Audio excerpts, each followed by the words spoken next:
Hello everyone, welcome to Mambalam Maami's kitchen. இன்றைய recipe தேங்காய் சாதம்.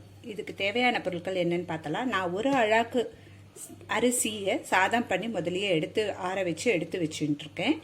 நான் ஒரு அழாக்கான அளவு தான் நான் இன்னைக்கு சொல்ல போறேன். 150 கிராம் தேங்காய் துருவல் எடுத்துட்டு இருக்கேன்.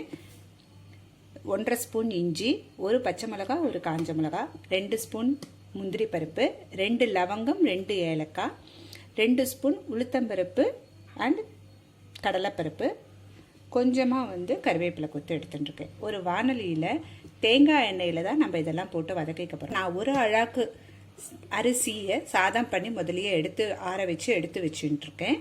நான் ஒரு அழாக்கான அளவு தான் நான் இன்னைக்கு சொல்ல போகிறேன். வானலியில் தேங்காய் எண்ணெய் விட்டுட்டேன். தேங்காய் எண்ணெய் நல்லா சூடாயின்னு இருக்கு. இதுக்கப்புறம் 1/2 ஸ்பூன் கடுகு விடுறேன்.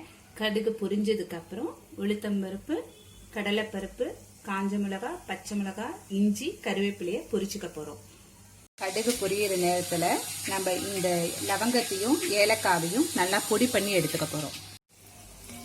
இப்போ இது எல்லாத்தையுமே போட்டு வதக்கின்னு இருக்கோம். ஏலக்காவையும் லவங்கத்தையும் இதை பொடி பண்ணி அதையும் சேர்த்து இதில் போட்டுட்டேன். அந்த ஃப்ளேவர் வாசனை வர வரைக்கும், அந்த லவங்க வாசனை வர வரைக்கும் ஃப்ரை பண்ணிட்டு இது சாதத்தில் எடுத்து கொட்டிட போகிறோம். இந்த தாளிப்பை எடுத்து சாதத்தில் கொட்டின்ட்டேன். இப்போ இந்த தேங்காய் எண்ணெய் போட்டு வறுத்தோம் இல்லையா, அதே வானலியில் இன்னொரு 1/2 ஸ்பூன் தேங்காய் எண்ணெய் விட்டு அந்த தேங்காவை பொரிச்சு எடுத்துக்க போகிறோம்.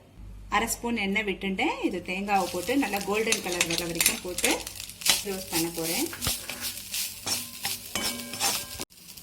ஒரு 2 மினிட்ஸ் இதை நான் வதக்கி எடுத்துட்டேன். இப்போ இதை இந்த தேங்காய் துருவலை சாதத்தில் போட்டு கலந்துக்க போகிறோம். சாதத்தோட தேங்காய் துருவல் போட்டுட்டேன். தேவையான அளவுக்கு உப்பு சேர்த்துக்க போகிறோம். இப்போ சாதம், இந்த தேங்காய், உப்பு எல்லாத்தையுமே சேர்த்துட்டோம். இதுக்கு நம்ம பெருங்காயப்பொடி சேர்க்க போகிறதில்ல. எதுக்குன்னா இந்த ஏலக்காய், இந்த லவங்கம் ஃப்ளேவரே இதுக்கு போதும். இது ஒரு சர்விங் பவுலில் ட்ரான்ஸ்ஃபர் பண்ணிடுறேன். யம்மியான தேங்காய் சாதம் ரெடி.